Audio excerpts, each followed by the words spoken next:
You may unmute yourself once we ask you to.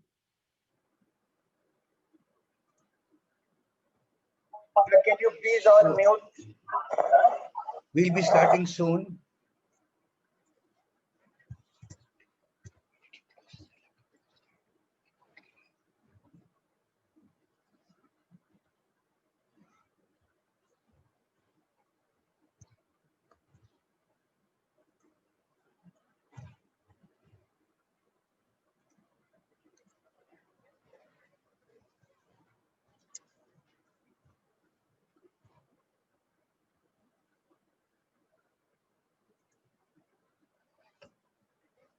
Good morning, everyone. So we have with us Professor Rachel from CCMB, Center for Cellular and Molecular Biology. Dr. Rachel did her PhD from Banaras Hindu University, and then she did her postdoctoral research work at University of Southern California and the UCLA. She was a visiting faculty at Ohio, USA. She's a molecular biologist, and she has worked for about 30 years in CCMB, and her main work was on proving that why heterochromatin was not junk. She has contributed significantly to settle this junk DNA problem. She is presently working on a project for functions for non-coding fractions of genome funded by Government of India and guiding research students. She's a brilliant researcher and a brilliant scientist, and we are very fortunate to have her with us to talk about trends in biological science, of research in biological sciences. So over to you, Rachel. You'll have to unmute and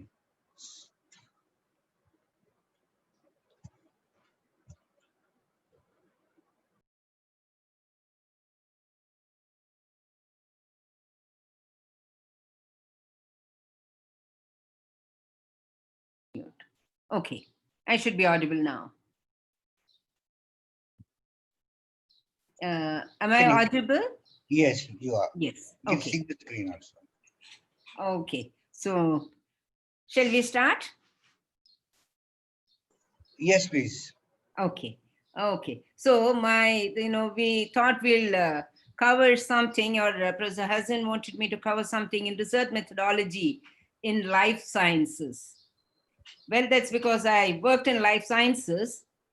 In the beginning, at the outset itself, let me tell you that, I will forward to Professor Hassan a document which UGC prepared, that is good academic practices in research. Okay, good academic research practice or something, GAR. So that will give you the routine what the government or the world expects, from you, in following research, in publication, in guiding students, etc., etc. So I think it'll be more interesting if I just shared my journey in research, and see what you can make of it. Well, I mean, I'm sure there'll be a time for question answer, which Najam, please let me know when they can ask questions or something or discuss. Till then, I'm just going to tell you a story that, which was mine in following, in doing research in life sciences. Okay, so I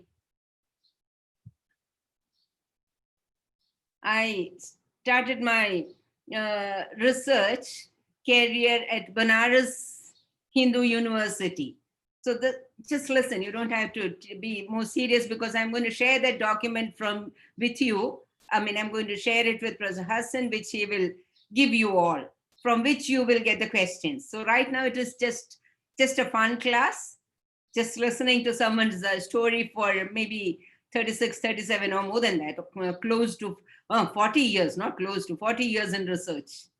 Okay, so I started my research career at Banaras Hindu University, and when I went there after my MSc to research, I was introduced to Professor Sharma, who came and briefly saw me, and then so just said, Rachel will work on cystochromatic exchanges. Well, I mean, I put on a blank face and tried to be as expressionless as possible, because I'd never in my life heard of something called cystochromatic exchanges. Okay, so anyway, I didn't know the research culture or how it goes, or that, whether it is a guide just told you what to do or whatever. But I knew that I wanted to do research, and this is what I wanted. I had to research on cystochromatic exchanges. So, so I decided now I need to know everything that is known about cystochromatic exchanges, to probe into what is unknown. That is the literature survey. So literally, believe me or not, for 6 months, I spent my time only, between library and a table and a chair, which, sir allotted me, just reading and reading and reading, which is, I think, a culture not seen these days, just a research student just spending a lot of time in reading and understanding the field. And the credit, goes not just to me, but I would say to my professor, because she never bothered me. Okay, she's reading. I've given her the topic. She's ready to start her research. So just left me alone. I mean, unbelievable, for these days, kind of this thing. Never bothered. Never asked a question. Till I went back to him, ready to start. Right? And okay, ready to start in the sense, ready to start. Now, I was a basic zoology student, and I had no idea of cytogenetics. Just seen chromosomes and pictures in the MSc classes, and no, I had done some chromosome preparations as a summer student in the same lab, like during my BSc days. But yeah, but that was it. I mean, that was very bare minimal. I had to learn to do some tissue culture, learn to prepare chromosomes, like kind of routine, do the necessary staining to observe chromosomes beyond just observing chromosomes, like, specific staining techniques for observing the sister chromatid exchanges on chromosomes. See, don't worry about the subject matter. This is just a story. I mean, nobody is going to quiz you on the research that I did or what I did my research on. Okay, but I'm just telling you how we went about things. Specific staining techniques for observing, the SEs, microscopy, photography, to get how to, photograph this thing, go to the, dark room, develop your own, negatives, print them out. All this was part of the training. And then, decide on what you want to do. So I was simultaneously doing all these things, and I decided I don't want to do some routine, routine science by, like if you give some chemicals, throw in some chemicals to some cell cultures, or gave some chemicals to some animals, you could get cystochromatic exchanges. But then I was not satisfied. I decided that I'll study the mechanism of formation of SEs. Okay, so I mean, like, sir gives such a free hand. I mean, unbelievable for these days. No bothering me about time or nothing. Okay, you want to work on cystochromatic exchanges mechanism. And one thing that struck me was, while reading all these things, there are the sex chromosomes, the X and the Y, and the other chromosomes which are common to both the male and the females, which are called the autosomes. Okay, so I mean, please don't worry about the scientific these terms again, because without this jargon, I cannot talk to you without some bit of the jargon. I tell you, this is like maybe 1% of the jargon that you are, getting to hear. I mean, otherwise, if if we would give a proper scientific talk. Okay, so the X chromosomes, there was a phenomenon known as X chromosome inactivation in females, in mammals. That is, the females have two X chromosomes, the male has one. Uh, just please excuse me for a moment. Somebody is at the door and I'll tell them not to disturb me. Please give me a minute.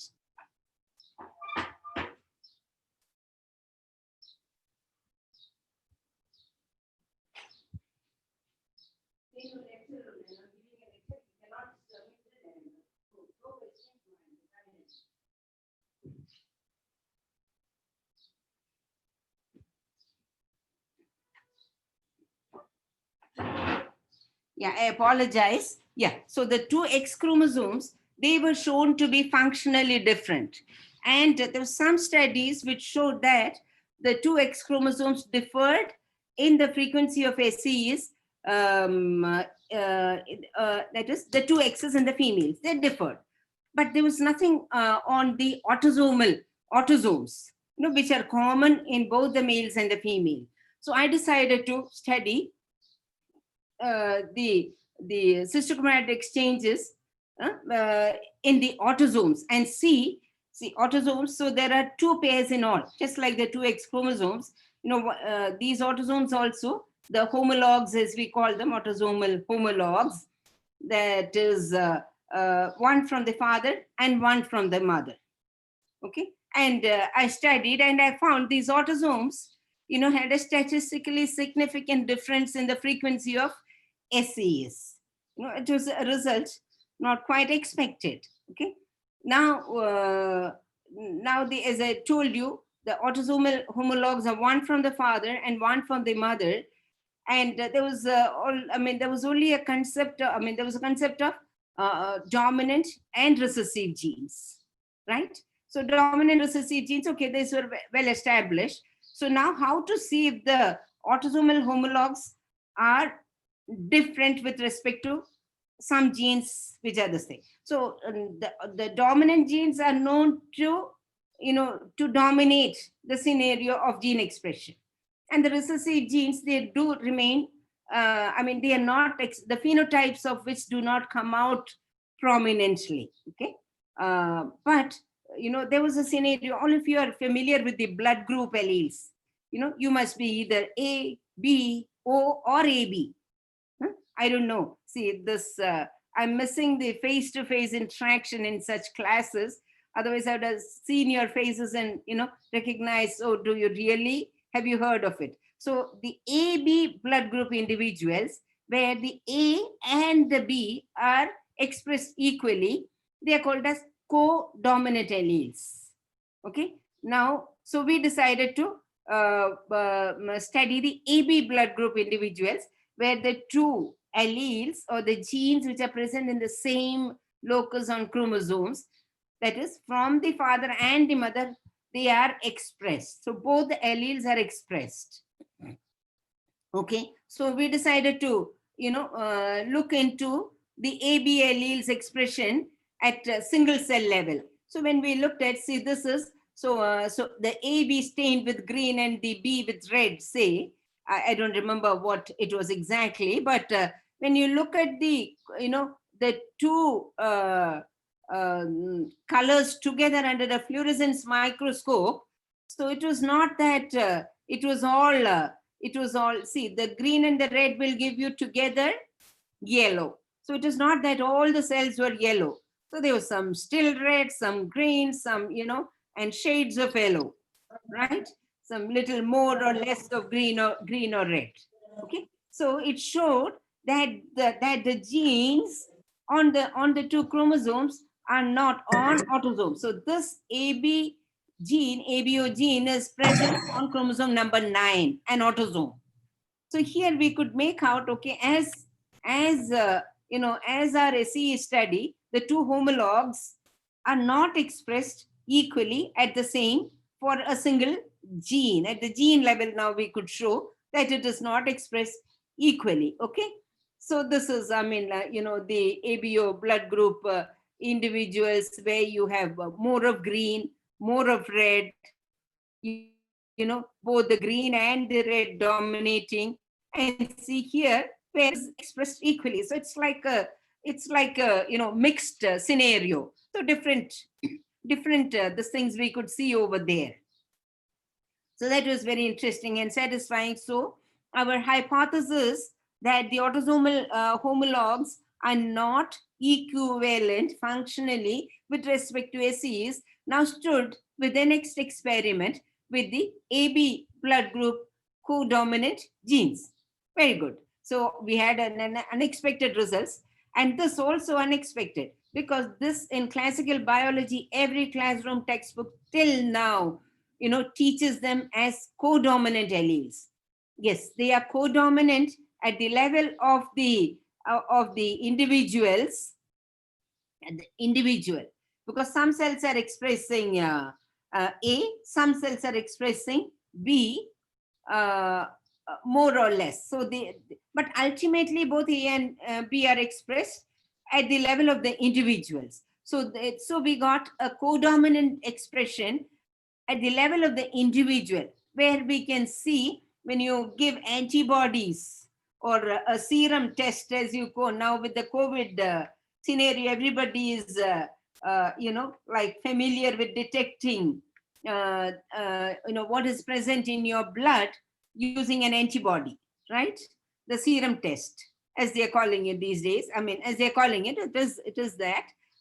So where you can see that the AB individual will be positive both for A and for B. But when you look at the expression at the single cell level, that's when you find the difference. Okay. Now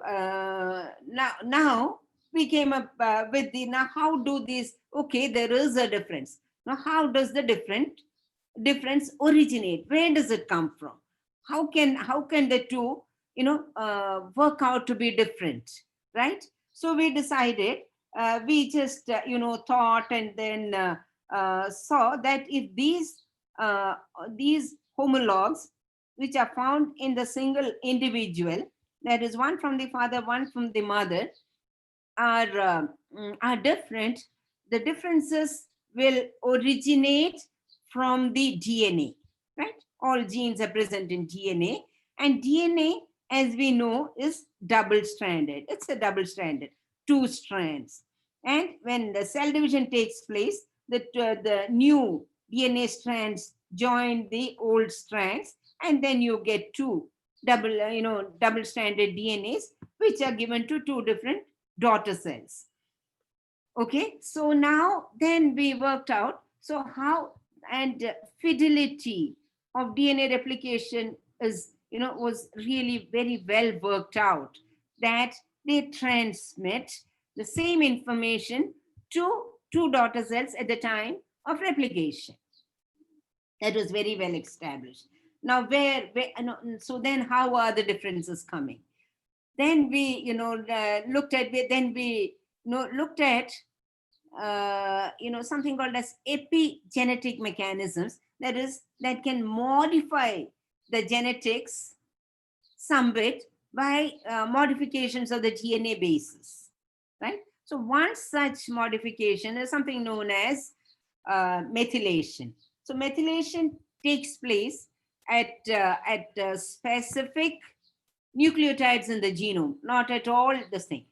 The cytosine, the C of the CpG dinucleotide. So when you have a CG coming together, the C of the CpG can get methylated.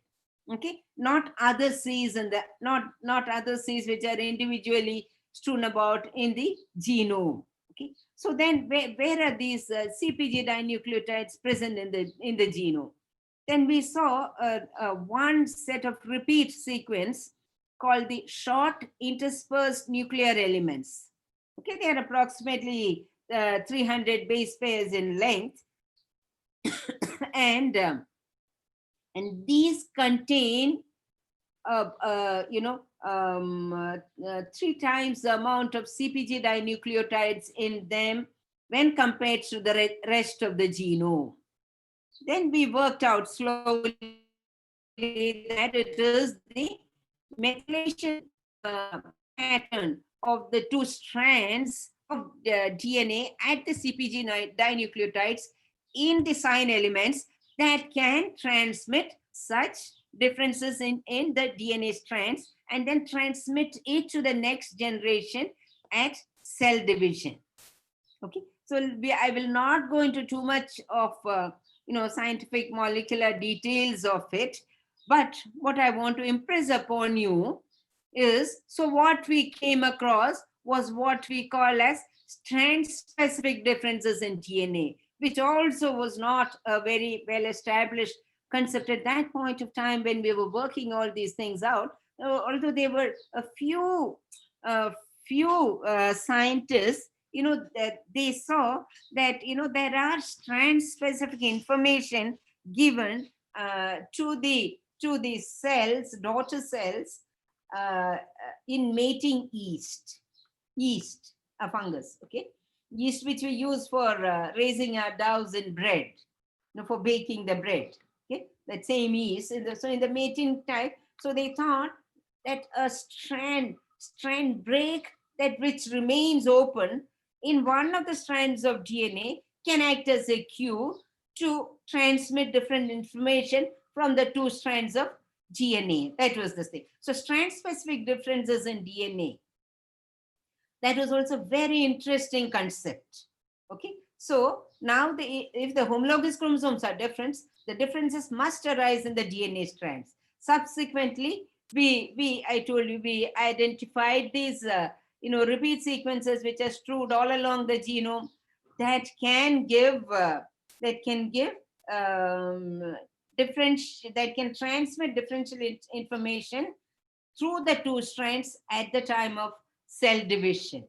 Okay, so that was very interesting. So where did we start? With a simple observation.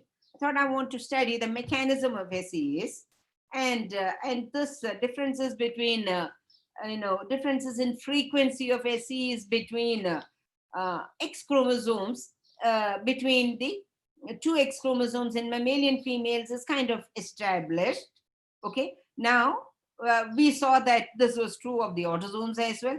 If this is true of the autosomes, then the homologous chromosomes in other locations also should show such differences, which using the A and B genes of the ABO blood group, AB individuals, we saw that although at the individual level, they express both the genes, but at the single cell level, these genes are expressed differentially in a stoichiometric manner. So let's leave all those details alone. So it gave us so many novel information. So the autosomal homologs are different functionally with respect to SEs, with respect to the A and B codominant alleles. Okay, now this was changing classical concepts in genetics as well. That the codominant alleles are not really co-dominant at the level of the single cell level. They express differentially, and these differences we can trace back to repeats in the genome, which can transmit these differences from the DNA strands to DNA strands, the Watson and the Crick strand at the time of replication. Okay, so I mean, actually, this also these are through the signs. These are all part of the junk DNA concept. We had no idea why. I mean, a million copies of these signs, the allo elements alone, one type of signs alone, within the genome. What are a million copies doing within the genome? Whereas for gene expression, you need only a single copy, single copy genes and repetitive, repeated genes, repetitive sequences. So whereas for gene expression, the genome or the individual needs only a single copy, from which it can be expressed and then translated to proteins. Protein goes to wherever and does its function. Okay, but these like a million copies, and see, those million copies are the ones which now are regulating the information regulating the gene expression, etc. So ALU also was part of this repetitive junk at that point of time. The signs were also part of that. Okay. Then anyway, I mean, like as luck would have it, I continued to work on repeat sequences, or what they describe as heterochromatic sequences in the genome. Let me stop to ask, Najam, am I audible? Yes, yes. Yeah, all fine. All fine. Yeah, and okay. So good. I have the attention of the people. Okay. So I'm going ahead then. Okay. So then, so this is the signs or the short interspersed nuclear elements, which in humans are called the ALU sequences, ALU sequences, because it has a restriction enzyme. The ALU restriction enzyme cuts within these sequences, but that's okay. That's all not necessary for concept in general. This is, we are finding functions for junk DNA really, cutting classical genetic concepts with our studies. I mean, it's so interesting. So, and then I also was studying the heterochromatic sequences, the heterochromatin. That is, some of these repeat sequences are repeated to such an extent that they give even different staining properties to the chromosome. Okay, chroma means stain, heterochroma is differentially staining. Okay, so these heterochromatic regions, they stained, not the mid-repetitive ALU sequences, they do stain differentially when with specific staining techniques, but there are, hardcore heterochromatic sequences which stain very quickly because the number of repeats present in such regions, specific repeat, it's not any, that the content of the repeat, let's not talk of it now. It's a different this thing altogether, study altogether. So these heterochromatic regions, they we know are highly repeated sequences in the genome, and at that point of time, I mean, so where do functions come from? You're the focal point of molecular biology, where we have all studied DNA to RNA to protein. So we need to have the DNA, that is the blueprint. The blueprints need to be transcribed to RNA, which is kind of the messenger, which is then translated to the protein. So DNA to RNA to protein, the central dogma of molecular biology, all of you would have studied regardless of your background, because this is something which is taught in the school days. So so for this central dogma of molecular biology to materialize, all that you need is a single copy of the genes against the proteins which are being expressed. So this is like then why these repeats? What were these repeats doing?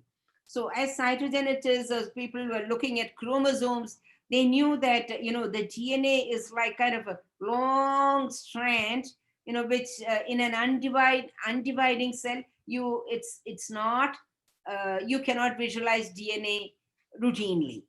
Okay, so in a routine resting cell, it is not possible to see the DNA.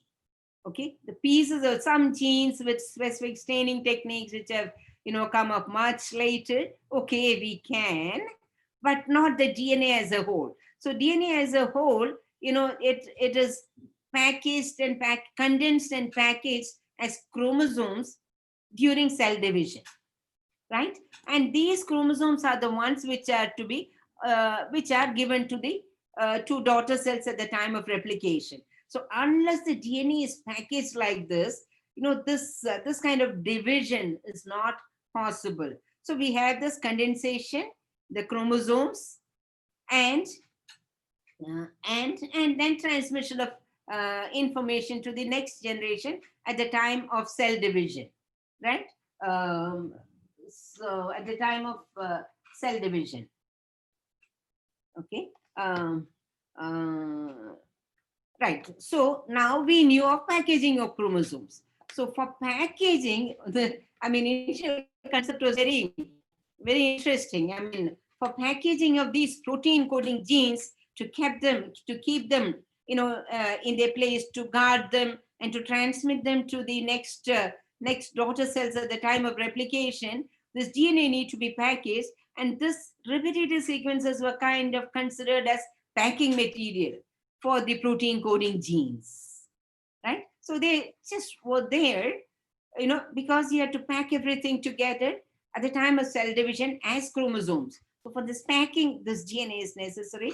Is one of the early concepts, as to the functions of these repeat sequences or junk. Otherwise, like it was like considered junk. Multiple copies, 4,000, 5,000, 6,000 copies of a single piece of DNA. I mean, like, what can it ever do? Types, right?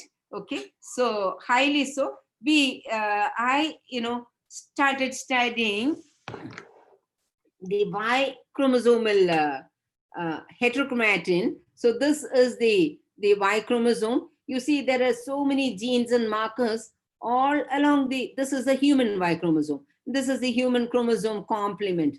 This is how a male, human chromosome complement would look. And one of this, maybe this could be the X chromosome. So the female will have 2 of the X chromosomes instead of the Y chromosome. Okay, so that's a difference. All said and done, when you look at the Y chromosome, see, there's so many genes known all along the Y chromosome, except on the heterochromatic block. You see some busy activity at the end of the chromosome. That is something known as the pseudo-autosomal region, by which the chromosomes pair, etc. So though that pseudo-autosomal region had some, this is at real end. This, cross-lined heterochromatic block, it did not have any genes or markers, what I have written as YQ1, 2 region. This is the chromosomal subregions. Don't worry about that either. So this, and after my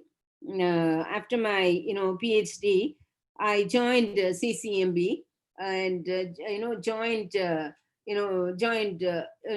group of Professor Lalji Singh, who was a very famous molecular biologist. And as luck would have it, Lalji had some probes or some DNA sequences which localize to this YQ1-2 region. See the heterochromatic region. You can see that fluorescence, this thing. Okay, so it's a special staining techniques by which we identify genes or gene fragments within the chromosome complement.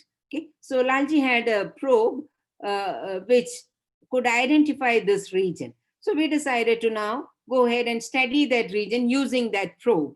Okay, and this is a very interesting picture. As it would have it, these are human sperm.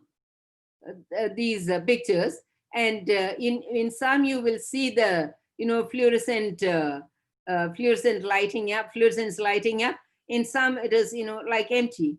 They are the X and Y bearing sperms. So these are the Y bearing sperms where as we saw, see here, this fluorescence or this Y heterochromatin is the one that is fluorescing in these sperm cells. Okay, and then first of all, for any gene to have function, it should be expressed. Okay, so is this expressed at all? Expressed, expressed as an RNA first. Okay, so we decided to see, because we didn't know of any proteins from this region. We knew nothing of the region for that matter.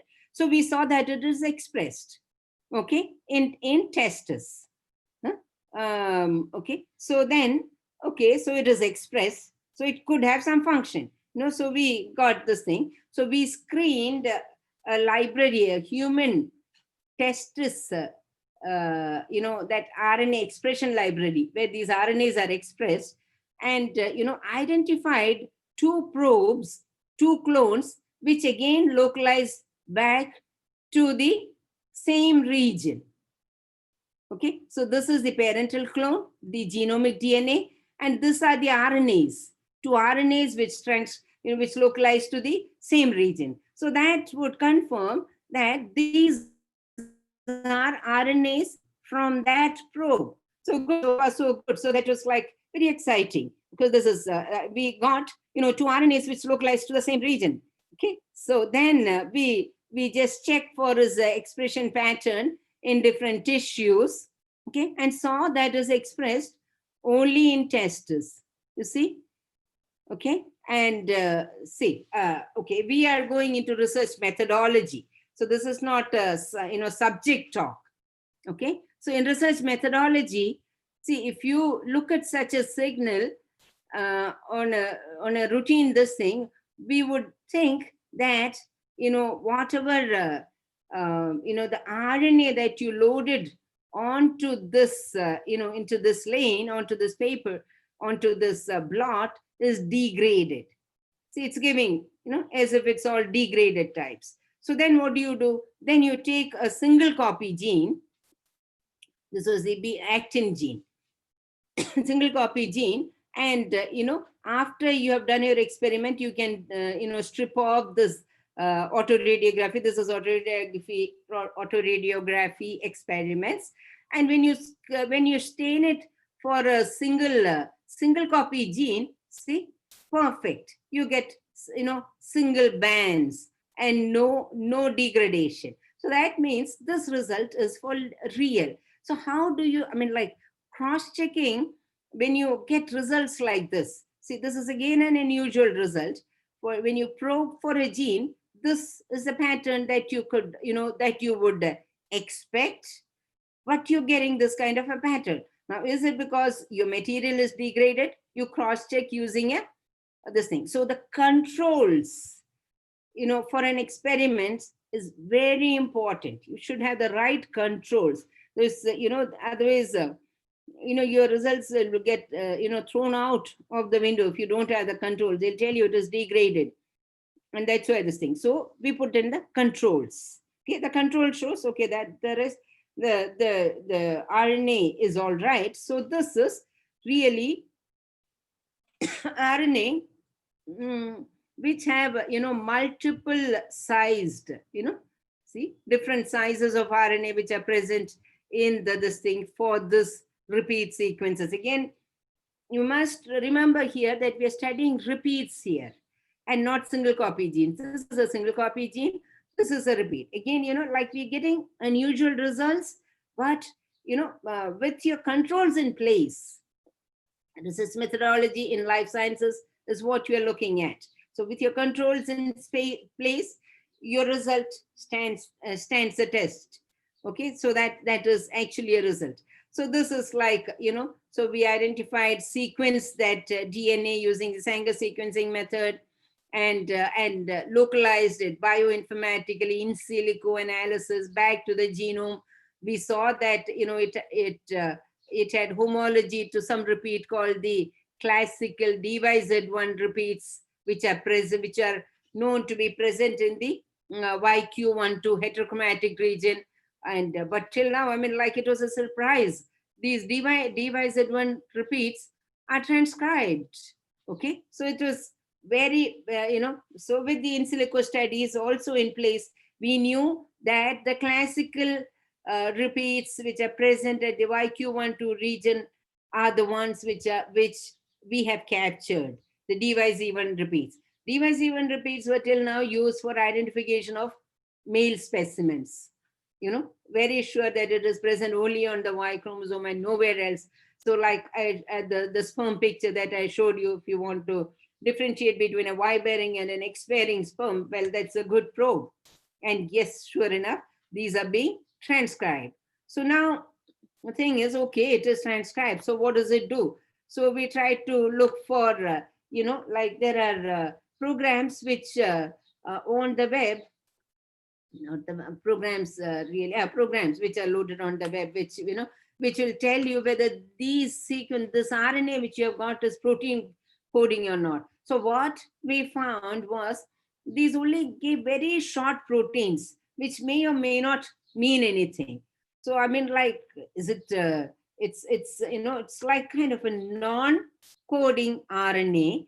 So there are, non-coding RNAs, some are again known by then. Even within a regular transcript, the total RNA is not translated into protein. Both the ends, some sequences are not translated. They are called the UTR, or untranslated regions of a transcript. Okay, so and then we found that one of our cDNAs had a partial homology to the UTR, the untranslated region of a specific transcript called the CDC2L2. Okay, so that was very it was very nice. Okay, so the part of the UTR contains this YQ12 transcribed RNA. Okay, now so where do we go from here?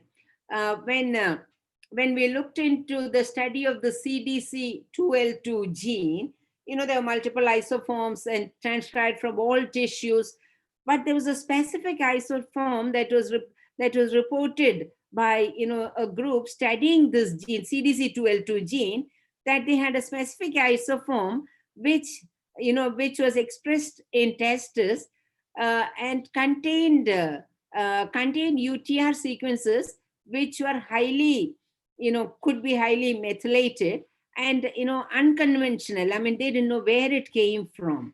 So we actually studied the gene locus of CDC2L2, this gene, which is, it localizes onto chromosome number 1, an autosome, not onto the Y chromosome. And then when we, studied that locus on chromosome number 1 of CDC2L2, we found that this UTR is not present there in that genome locus. Okay, so where did it come from? That's when we came up with a theory or hypothesis of trans-splicing. That is, splicing is a phenomenon well worked out in RNAs. Okay, that is but trans-splicing is where two different transcripts, that is one from the Y chromosome and not only Y, one from two different transcripts from two different chromosomes, they come together and join to form a chimeric transcript. So that is what this was, what we had run into. This was a chimeric transcript, which in its 5' UTR contained the part of the RNA transcribed from the Y chromosomal junk. Okay, and this thing. And this UTR regions are actually regulatory regions as well. And this, further on, we went on to show that this is for a regulation of expression of this gene. So, see, in the testes, not only genes from the Y chromosome are expressed, but genes from all the chromosomes are expressed in the testis tissue. The basic, the basic structure of the tissue, etc., proteins, they all come from different chromosomes. Okay, so this CDC2L2 is it's a cell division cycle kinase gene. So it is necessary for cell division.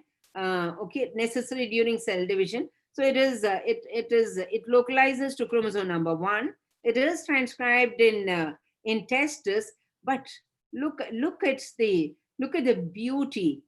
A gene, although it is transcribed from an autosome in testes, where it has a say in cell division of the, that is, it is by the cell division of the germ cells in the testes that these sperms are produced.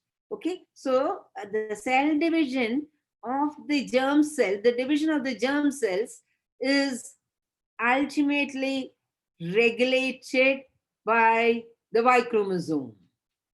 Okay, so it's very interesting. See, this is chromosome number 1, a pictorial representation of it. This is chromosome Y, a pictorial representation of it. And here is a CDC2L2, which is expressed in all the tissues.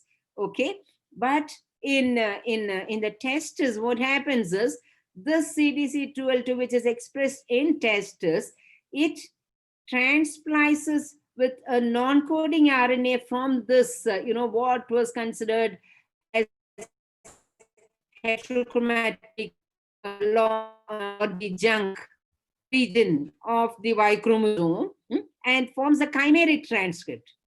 Now, this part of the non-coding RNA, which has come as the UTR, as part of the UTR of this CDC12 to a gene which, has a say in cell division, it is regulated by the Y chromosome. So this was like, it was like beautiful. I mean, like, these are all, you set out to study unknown regions in the genome and not just scrambling for, oh, they have seen it in mice. Okay, let me see what happens in, in the rat, or what happened in the Chinese hamster or something of that sort. You'll never come up with such results. So, I mean, like, we actually should not, confine ourselves. So such studies, for various reasons, I mean, they are essential. I don't say those, that parallel system studies are not, that they're not important or they're not necessary.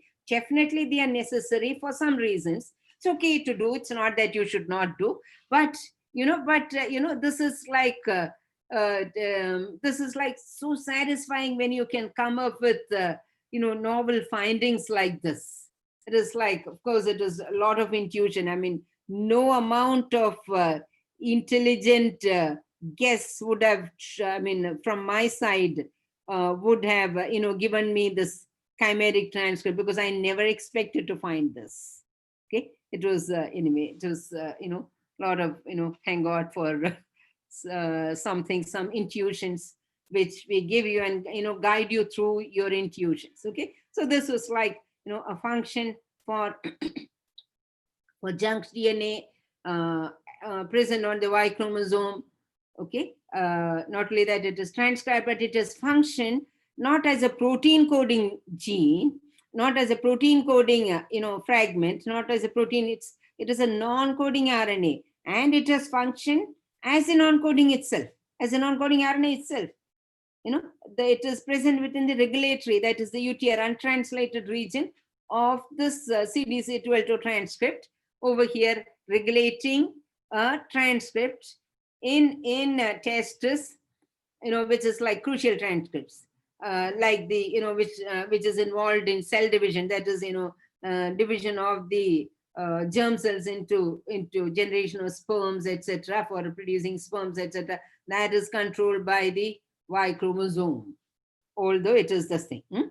So that is, it is controlled by the Y chromosome, because this Y chromosomal RNA we saw in that, where I showed you kind of, is it a degenerated sample that you have, a degraded sample that you have in that blot. It is not a degraded this thing. This non-coding RNA, it is transcribed only in testis, and that's why this non-coding RNA now controls events in testis. Okay, so the Y chromosome, regardless, controlling events crucial to spermatogenesis, germ cell production in testis. So that is like, it was a hugely satisfying work that we have. Okay, now we went on to see whether, see now, to study the human testis material, etc. It is like, it's very difficult. Where are you going to get? I mean, so we decided to study the mouse. Okay, so the corresponding, this is the human Y, the corresponding region on the mouse Y chromosome. Okay, and again, Professor Singh, he had a probe that localized to the mouse Y heterochromatin. Okay, and that we saw that it is expressed, this yellow is the expression, and when you, this is expression as RNA, and when you, use an enzyme that degrades RNA, you don't see that signal anymore. Okay, so, and then bioinformatically also we confirmed that this localizes onto the Y chromosome. So, and just similar to the human Y chromosomal RNA probe, we pulled out an RNA which corresponds to this clone on the Y chromosome and localizes in a similar manner on the Y chromosome as does the genomic clone, as the DNA clone. This is the DNA clone. This is the RNA clone. Okay, similar. So an RNA from that region corresponding to that, of course, sequence comparisons tell us that it is the same. Not this also visual confirmation using different cell biology techniques. Okay, so again we were like, so what does it do? And it didn't seem to have much of an ORF which we could go after, ORF, an open reading frame, or much of a protein big enough, all the small proteins. So we again decided to look to see if this RNA also has function as non-coding RNA itself.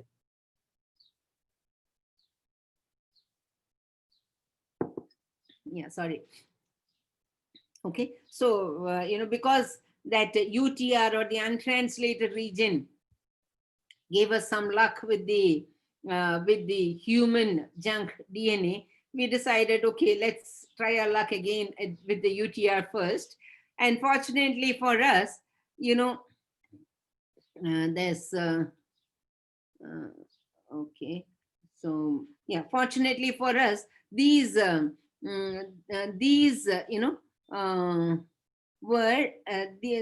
these transcripts showed homology to the UTRs of a number of genes.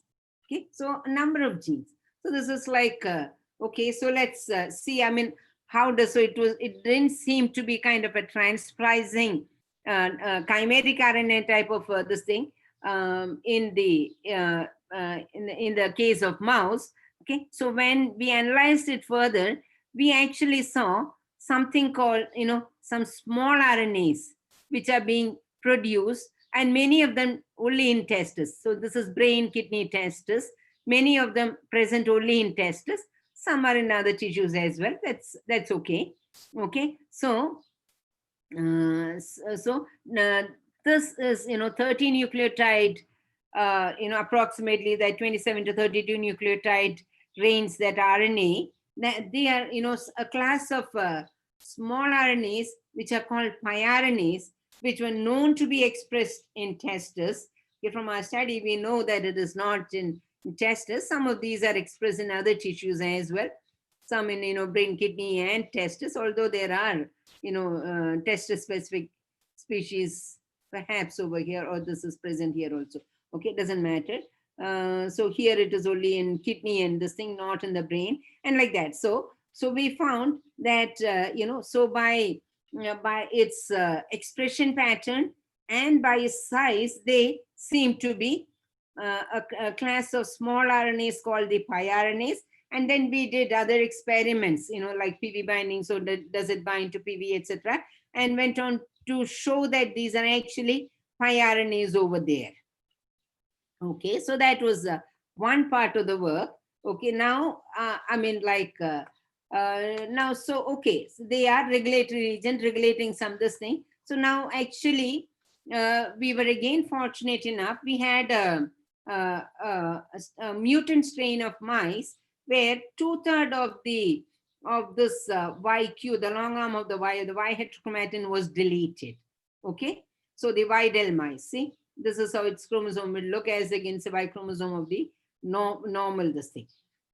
And these mice also showed, sperm had morphological deformities, excessive residual size, morphological defects and motility related defects it showed. So we thought, see how science go or changes as we study it in so we were very excited. As I said, that first of all, we didn't know of many, except one protein coding gene from that region was known at that point of time. So we thought, now because we had these mice which showed all the sperm abnormalities and the deletion, because that deleted region will contain all the genes that correspond to these deformities in that region.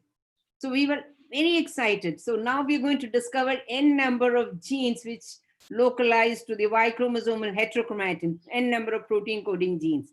And the theory at that point of time helped us to pursue that kind of study, because these protein coding genes were packaged in the heterochromatin in that region, was the theory. Okay, fine. Also all seemed fine till now. So we went ahead. Okay, so then what we did, we did a protein analysis of the sperm from the normal mice and from the mutant mice. Okay, and we did capture a number of proteins which were either differentially expressed, upregulated, downregulated, which is absent in the mutant sperm, etc., etc. So we had also captured those proteins, and to our utter shock, when we looked at these genes, they localized to autosomes. Chromosome 8, chromosome 5, 16, 3, 13. I mean, we were we didn't know how to explain the protein study results at that point of time, because all the genes localized to autosomes. And the only mutation in that mouse was that of the Y chromosome. But then, we saw that these small RNAs, these RNAs screened out, the RNA which we got from the mouse testis cDNA library, they had short stretches of homologies in this thing. And when we use these as probes, we could, we got these, piRNAs. Using these as probes, we got the piRNA. So you see how again unexpected results, but still results. It was very difficult, for us to explain doing the proteome study. We are studying a deletion. Deletion means something is missing in the genome, and we are seeing proteins which are upregulated, increased expression. A deletion and an increased expression, upregulated expression. I mean, we really didn't know how to explain this result at that point of time. So actually, we repeated that experiment carefully multiple times till we were convinced of the result. Okay, that it is true. Okay, what we ultimately ran into were these regulatory piRNAs which are present in the UTRs of these genes. All these genes which were deregulated in expression, they had these piRNA motifs in their UTRs. Okay, see, again, that was, very satisfying again. So the mouse, why long arm, we had, we got one long non-coding RNA, and we actually, many more splice variants, as we call it. Don't worry about this thing. We got it. We got the piRNAs. And of course, when we did the proteins that, identified the proteins which are differentially expressed, all of them localized to the sperm. So that to that point, the study was like perfect. And then actually it was, this story is 2 PhD theses. One boy, he did the genomic studies, and there's another student, Rupa Bhattacharya, who did the proteomic studies. And actually the 2 PhD theses actually met to crack the story for us. Again, very nice. So again, now when you look at it, the Y chromosome, initially considered as a biological wasteland, which was now we know is a repository for fertility factors. The challenge is now to identify all the genes, which controls spermatogenesis, the sperm production, fertilization, evolution, etc. Okay. Now that story of this transspecificity of the DNA, the story of the junk DNA, etc.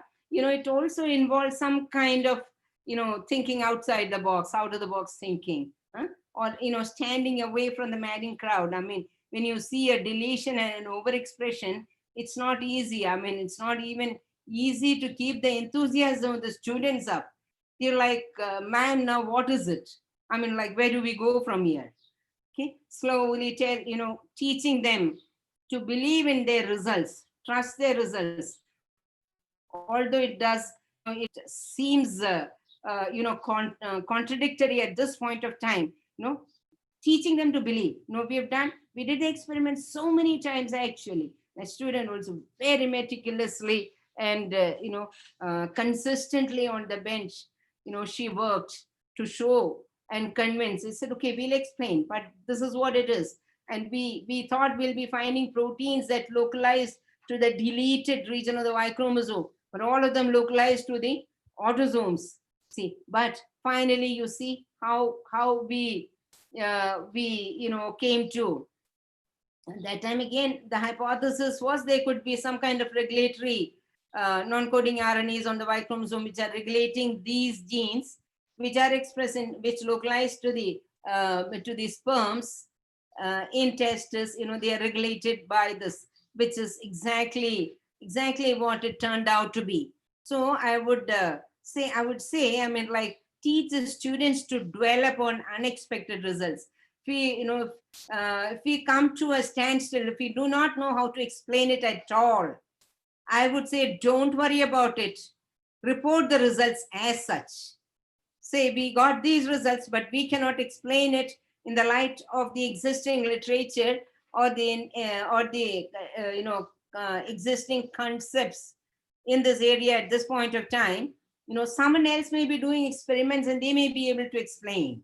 I mean, of course, the difficult part will be to convince somebody to publish these unexpected results. They would be like, I mean, like, so what? I mean, it could be some, some weird stuff happening, I mean, which you shouldn't be bothering about.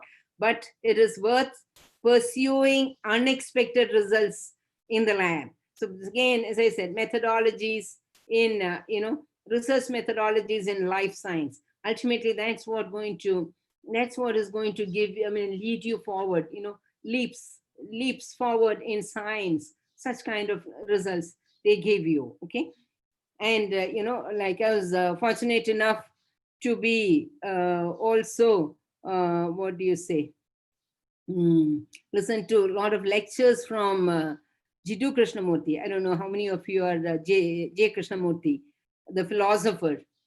He used to tell us as students, he would come and talk to us. I mean, I studied from Rishi Valley, J. Krishnamurti School, Foundation School in Andhra Pradesh, Chittoor district, Madanapalli. He would tell us, look at the rose, not as the rose, but look at it, like, tear away all the attributes, whatever the world has given to it, and look at it afresh. Okay, and then you will be able to see some new things in the same old rose. Okay, I mean, honestly, never realized the depth what Krishnaji said at that point of time when we heard these lectures. But somehow, I mean, something stuck in my mind, like, okay, I mean, like what Krishnaji, as a very, very forward-thinking philosopher, I mean, it was beautiful listening to him. But you see, but that's what we should learn to do. If if we had heterochromatin, repeat sequences, junk, if we had accepted the notions at that time in science, we would have never studied it.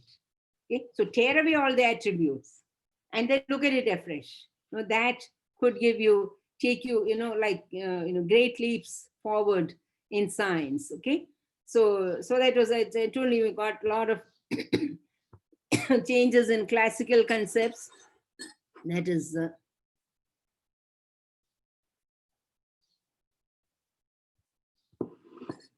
that is, Y chromosome was considered a genetically isolated chromosome. It does not recombine with the rest of the chromosomes at the time of cell division in testes, that is meiotic division, meiotic or mitotic, whatever. Okay, now, okay, we know that it is not really a genetically isolated chromosome. It may not recombine with the DNA, but it recombines with the RNA to regulate it in this thing. and also that concept, changing the concept of ABO, blood group, that both are not expressed equally. The strand-specific differences in DNA, I mean, like, looking back, I've enjoyed. So there's a major paradigm shift that came in biology, that is from that of protein-centric to that of regulation. Now we know that less than 2% of the genome codes for proteins. Rest of what was considered packing material as regulatory functions and functions as digital controls. We saw the digital signals, which were we saw, see, the digital controls, which are present within the UTRs. So they may not function as proteins, but they have a function as digital controls, as RNA or DNA itself in the genome. Okay, so digital controls, where they come from, that doesn't matter. So what is most important in mentoring is, I mean, like, now I want to really again go back to my mentoring at Banaras Hindu University in the cytogenetics lab over here. Literally, I almost grew up in a Gurukul kind of setting with my, for my PhD, with my teachers over there. Once you join the lab, teachers like adopted you into their families, open discussions. There were 4 teachers, 4 professors, 4 supervisors in that cytogenetics laboratory. No one from the outside who walked into the lab will know who students is who, because we all just mingled with everyone, discussed with our problems with everyone.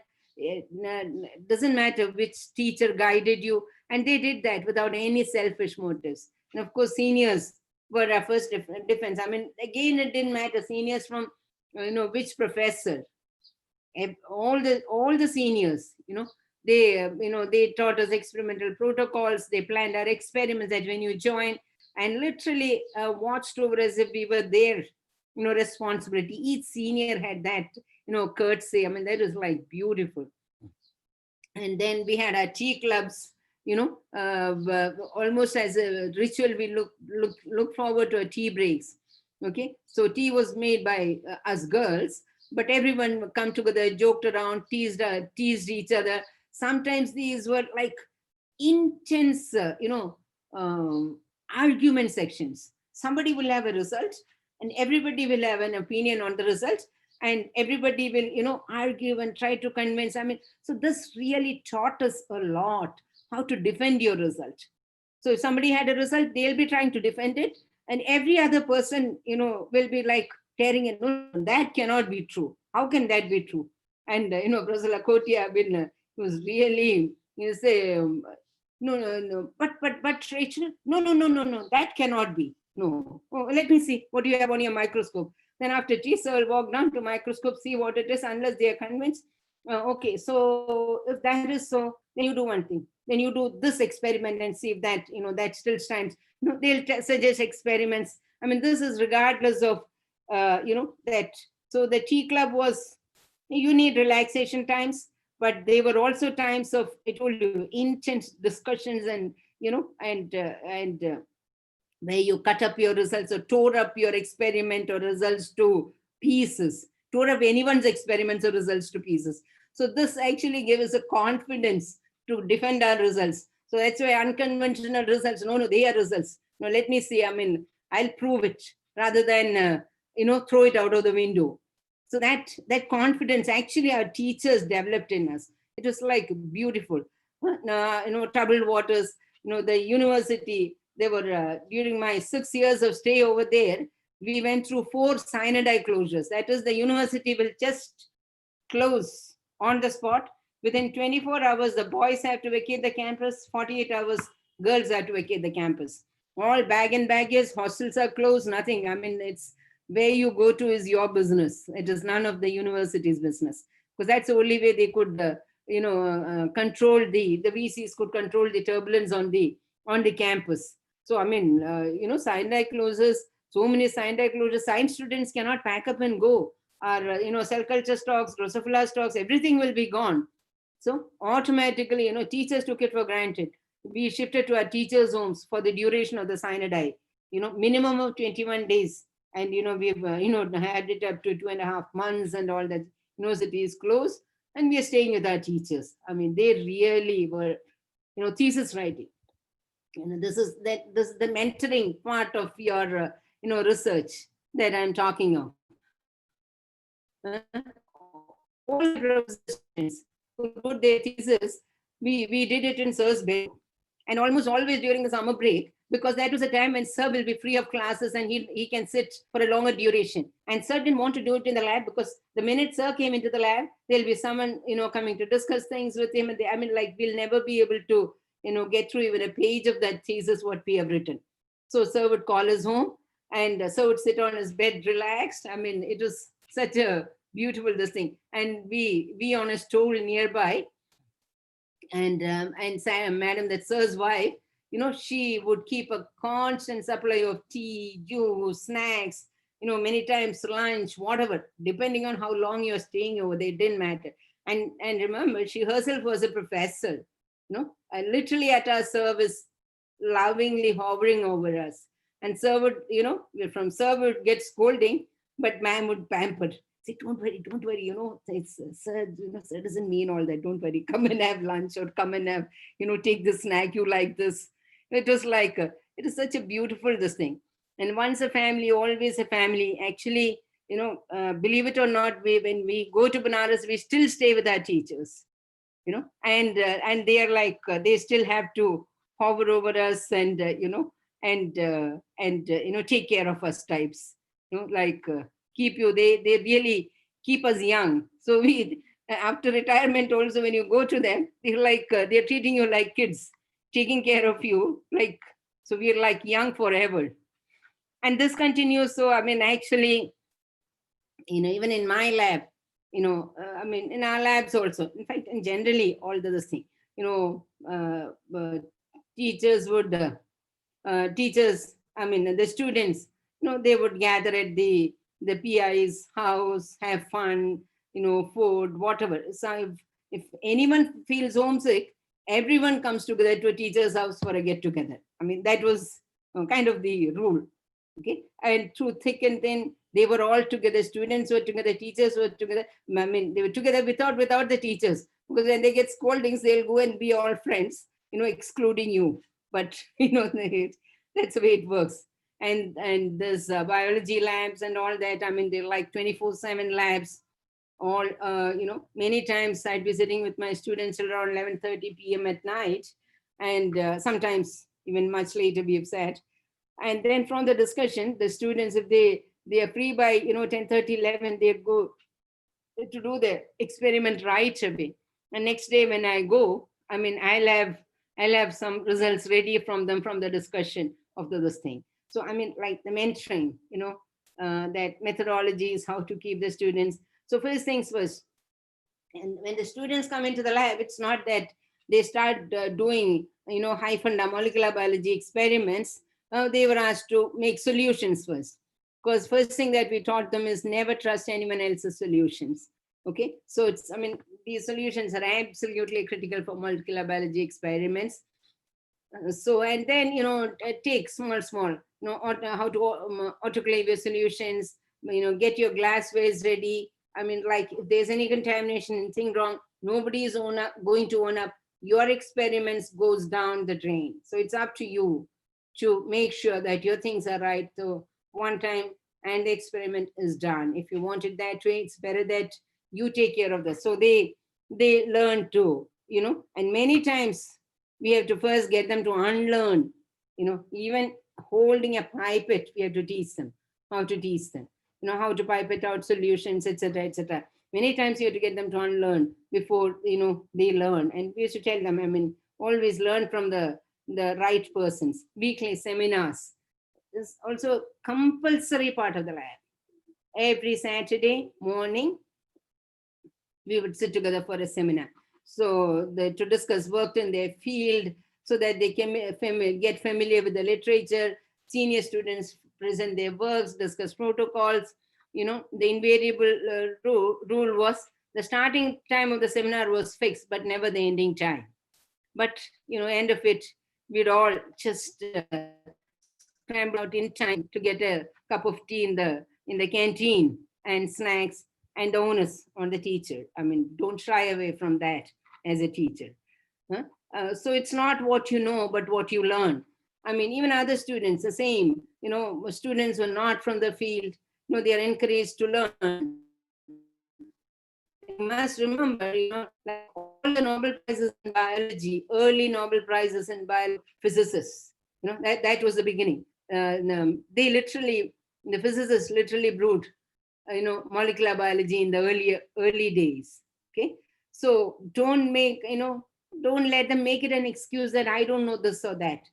Like they have to learn and come up if they want to continue in the field. Just because they haven't had a formal training in that doesn't mean that they cannot work any further. They can learn and work and continue.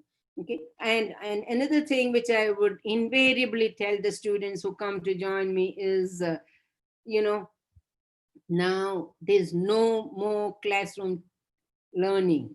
It's not that I am your PhD supervisor sitting with all the knowledge that you need to just acquire from me.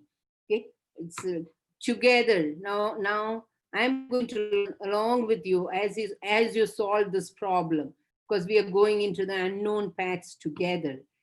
And another thing which I always used to emphasize, you cannot see the end from the beginning. As you go along, you get to see it further and further. Okay, so it was like that was very evident from some of the work which I presented. I mean, I never knew what to expect, and if I had some expectations, I mean, they just had to be thrown out and come to an understanding with whatever new results that you had got. So you had to tell them that it's not classroom teaching anymore. The student and the professor, they are going to learn together. Okay, and now they are like colleagues, not the classroom teaching students. And that you cannot see the end from the beginning. You just have to keep, because many times the result of the first experiment will decide as to what the next experiment is going to be. Okay, and one thing very important again, trust your students.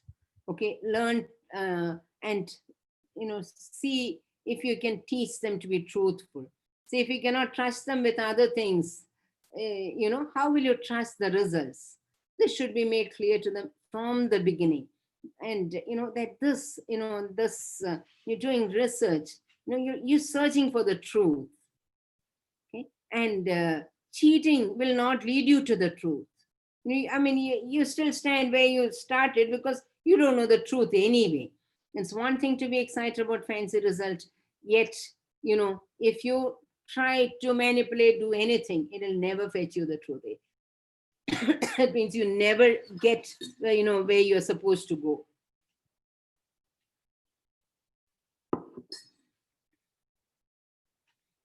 And then one thing very important, which is quite lacking these days, is identify your talent and follow it. God has given each one of us a talent.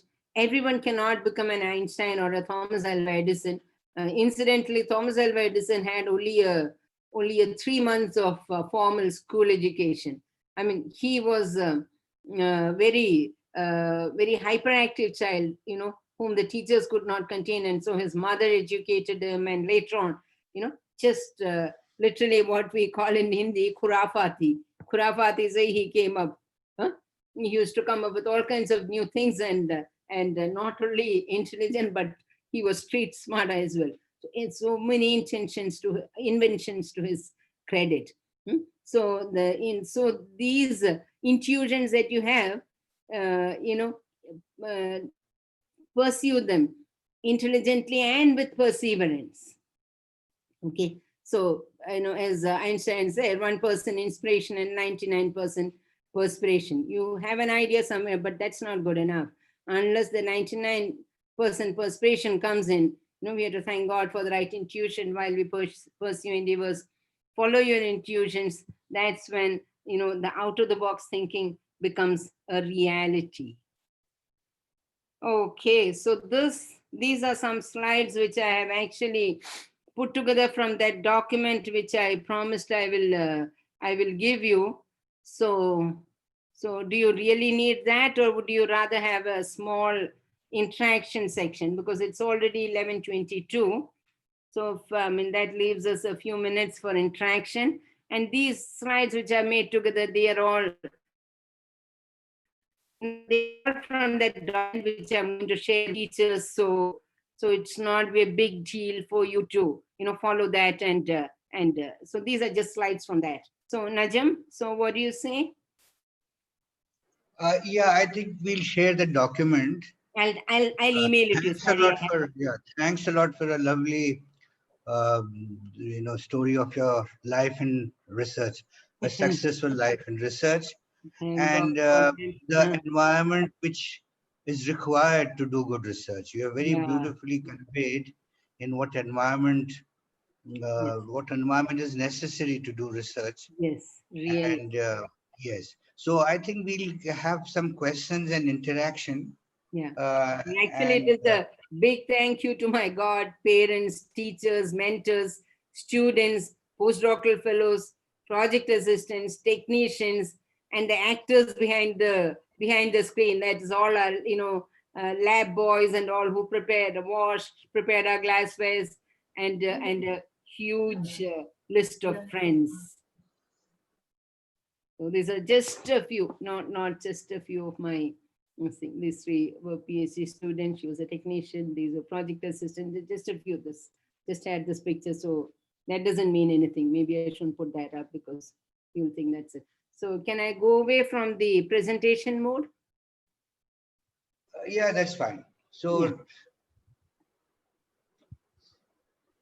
thanks a lot, Professor Rachel, for a lovely talk and telling us the environment in which good research can be done, and something which we all should try to emulate and do it with our students. So now I request the participants to ask questions if they have any, to interact with our speaker.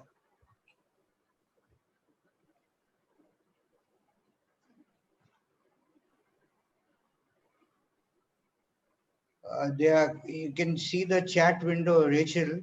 Oh, okay. There is excellent presentation, and thanks, ma'am.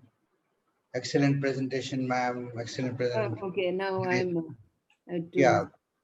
to see where the chat window is.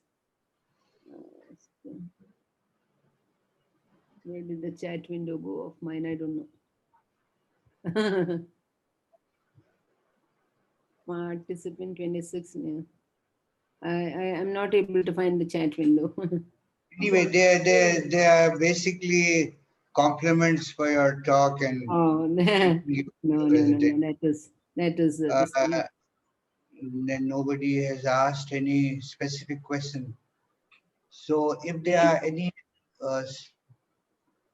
researchers in life sciences and you would like to ask specific questions on you can pass on the chats, the questions to me at any point of time, and I would be happy to can we share your presentation too with the sure. Oh, sure, you can share, you can give them. It is, I mean, that is nothing, it's just a gossip. I mean, isn't it? I have a question to you.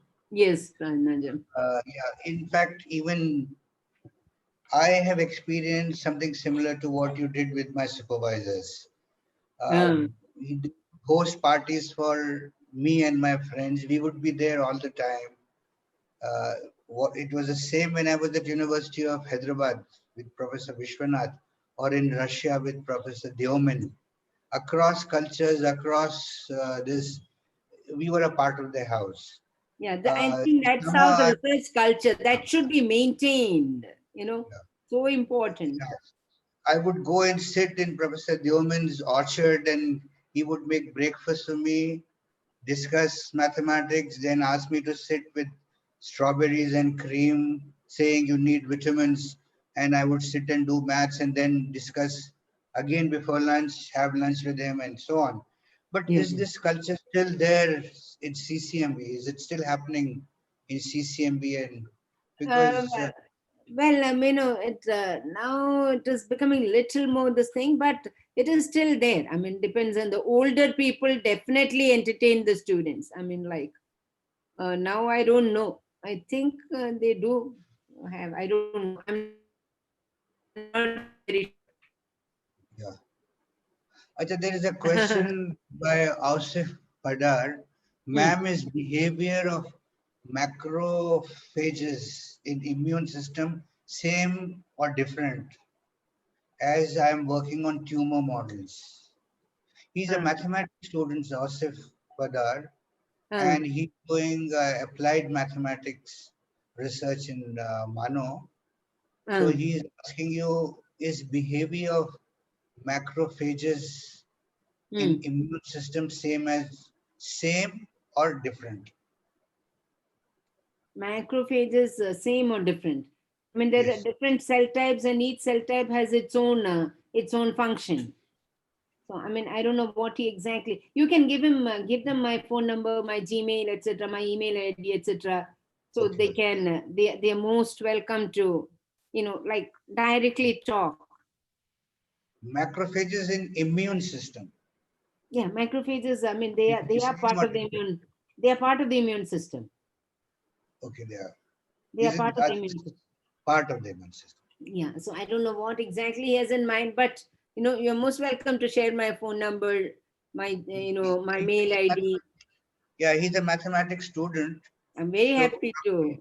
yeah, so he's doing in math and biology, and That's very probably nice. yes, yeah. Very So I nice. yes, Yeah, please encourage him to directly talk to me at whenever he wants. thank you. Yeah, sure, sure. Naj. So if there are no more questions, let's thank Professor Rachel for so beautifully conveying to her the environment in which research has to be done, the essentials, and we'll share the document which she will mail it to me. Thank you, and let's stop for 15 minutes and come back at 11:45. Thank you. Thank you, Najam, for inviting me to talk to the students. It's always a pleasure. Thanks a lot. Yeah. Okay.